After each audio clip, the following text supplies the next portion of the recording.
नमस्कार दोस्तों, आप देख रहे हैं ए न्यूज टुडे। दोस्तों, नीयत सच्ची हो तो पूरी कायनात आपके हक में खड़ी हो जाती है। ये डायलॉग आपने सुना होगा, लेकिन आज देश के युवाओं की नीयत तो सच्ची है, पर उनकी किस्मत में सिर्फ और सिर्फ पेपर लीक लिखा जा चुका है। एक तरफ दिल्ली का जंतर मंतर भूख हड़ताल की आग में तड़प रहा है, तो दूसरी तरफ मोदी और अमित शाह के अपने गृह राज्य गुजरात की सड़कों पर भयंकर बवाल कट रहा है। जी हाँ, वही गुजरात जिसे बीजेपी का अभेद किला माना जाता है। तो आज वहां नीट पेपर लीक को लेकर केंद्रीय शिक्षा मंत्री धर्मेंद्र प्रधान और बीजेपी सरकार के पुतले फूके जा रहे हैं। देश के युवाओं का गुस्सा अब सातवें आसमान पर है और सरकार है कान में तेल डालकर सोई हुई है। आप सोचिए जरा, जहां देश के प्रधानमंत्री रहते हैं उस दिल्ली के दिल यानी जंतर मंतर पर भारी विरोध प्रदर्शन और भूख हड़ताल शुरू हो चुकी है। महज कुछ ही किलोमीटर की दूरी पर युवाओं की चीखें गूंज रही हैं। अभिजीत तिपके जैसे युवा नेताओं का आरोप है कि आंदोलन को दबाने के लिए लोगों को हाउस अरेस्ट किया जा रहा है, उन्हें आने से रोका जा रहा है। अरे साहब, युवाओं को घरों में कैद करके कब तक अपनी नाकामी छुपाओगे? और बात सिर्फ दिल्ली की नहीं है, जरा सूरत की ये तस्वीरें देखिए। गुजरात के अहमदाबाद और सूरत की सड़कों पर एनएसयूआई और यूथ कांग्रेस के कार्यकर्ता और सबसे बड़ी बात आम छात्र और उनके बेबस माता पिता सड़कों पर उतर आए हैं।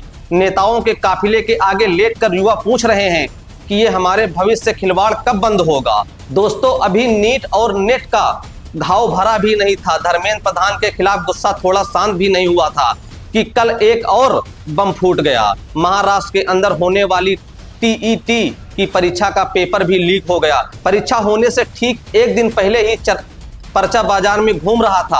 अब देश का युवा और उनके माता पिता सरकार से पूछ रहे हैं, क्या इस देश में बिना लीक हुए एक भी एग्जाम नहीं हो सकता? क्या ईमानदारी से परीक्षा कराना इस सिस्टम के बस की बात नहीं रही? और सरकार का इलाज देखिए। जब जानकारों ने सवाल उठाए तो सरकार ने क्या कहा कि अब हम नीट का पेपर सेंटर्स तक पहुंचाने के लिए भारतीय वायुसेना की मदद लेंगे। वाह भाई वाह, मर्ज तो पेट में है और इलाज सिर का हो रहा है।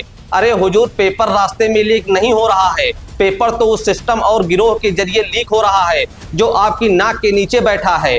आप एयरफोर्स से पेपर पहुंचा भी देंगे तो उस मास्टरमाइंड का क्या जो पेपर प्रिंटिंग प्रेस या अफसरों के केबिन से उड़ा ले जा रहे हैं। समस्या का परमानेंट इलाज ढूंढने के बजाय सरकार सिर्फ ऊपरी लीपापोती में लगी है। विपक्ष भी इस मुद्दे पर पूरी तरह आक्रामक है।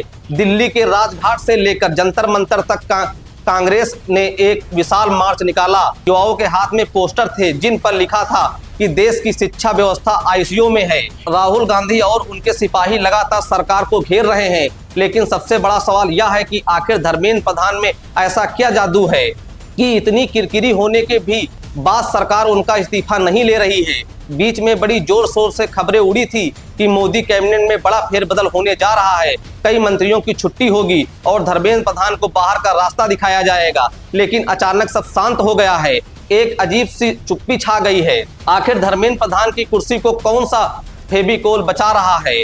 क्या देश के करोड़ों छात्रों के भविष्य से बड़ी किसी मंत्री की कुर्सी हो गई है? आज हालात ये हैं कि युवाओं का गुस्सा दबाने के लिए पुलिस बल का प्रयोग हो रहा है। भूख हड़ताल पर बैठने वालों को रोका जा रहा है, लेकिन यह युवाओं का सैलाब है बॉस, इसे रोकना नामुमकिन है। सोनम वांगचुक जैसे लोग भी अब इस आंदोलन के समर्थन में आ रहे हैं। अब देखना यह है कि देश के प्रधान सेवक अपने गृह राज्य गुजरात और देश की राजधानी दिल्ली में लगी इस गुस्से की आग को देखकर भी क्या धर्मेंद्र प्रधान को अपनी कैबिनेट में बनाए रखते हैं, या फिर युवाओं के इस चौतरफा दबाव के आगे सरकार को झुकना ही पड़ेगा। दोस्तों, इस पूरे लीक तंत्र पर आपकी क्या राय है? क्या शिक्षा मंत्री को तुरंत इस्तीफा दे देना चाहिए? कमेंट बॉक्स में अपनी राय जरूर बताएं और वीडियो को ज्यादा से ज्यादा शेयर कीजिए ताकि सोई हुई सरकार तक ये आवाज पहुंचे। फिलहाल के लिए दोस्तों मुझे दीजिए इजाजत, आप देखते रहिए ए न्यूज टुडे।